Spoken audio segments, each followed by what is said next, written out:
الصحة والجمال، لون جديد للحياة.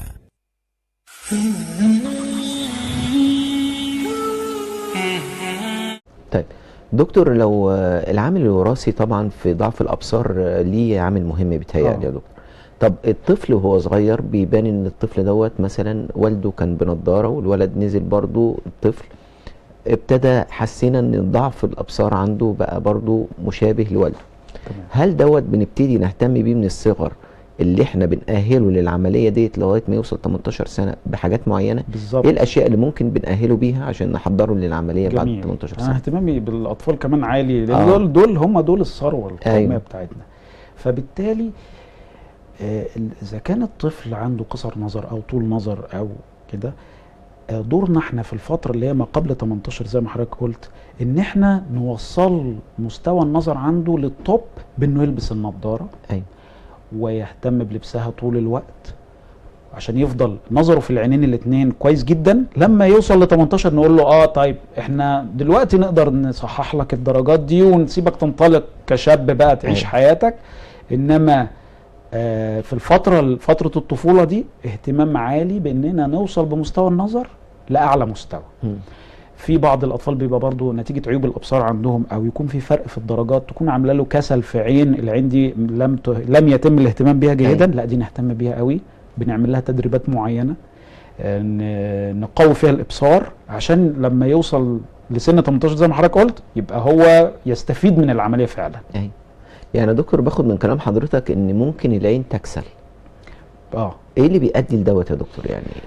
الكسل عموما هو سببه ان في عين بتبعت للمخ صورة واضحة وجميلة، والعين التانية دايما بتديها صورة مزغللة. يعني مثلا عين ما فيهاش اي عيوب ابصار، والعين التانية فيها 3 درجات طول نظر مثلا يعني.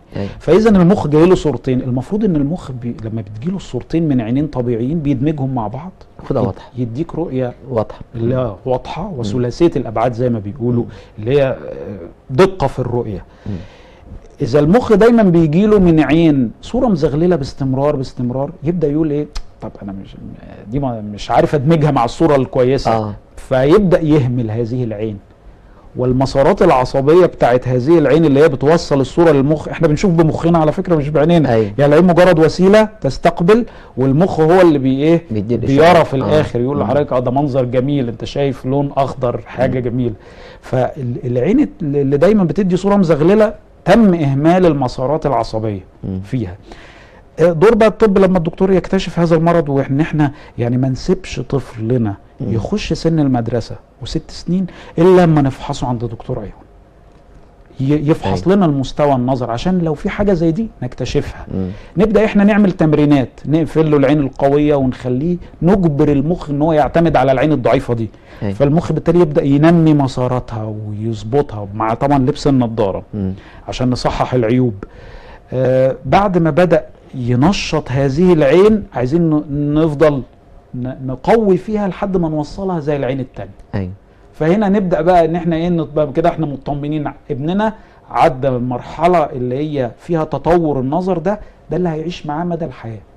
نصيحة في 5 ثواني يا دكتور لضعاف الأبصار، نقول لهم ايه عشان يحافظ على بصره؟ نصيحة نقول لهم يعني خدوا المتاح دلوقتي من التقدم وتجاوزوا مشاكل ضعف الابصار بانك تروح لدكتور كويس يشوف حضرتك ويديك حلول جيده ان شاء الله. الاب والام عليهم عامل رئيسي يا دكتور في الاطفال ان هم يتابعوهم عشان زي ما قلنا ما نسيبش ابننا يخش المدرسه لما دكتور يشوفه، دكتور عيون. في نهايه هذه الحلقه يا دكتور احنا بنشكر حضرتك. طبعا الموضوع الابصار طويل جدا وليه حلقات وفي انواع كتيره جدا هنتكلم فيها ان شاء الله، على امل ان يتجدد اللقاء مع حضرتك في حلقات اخرى. بنشكر حضرتك.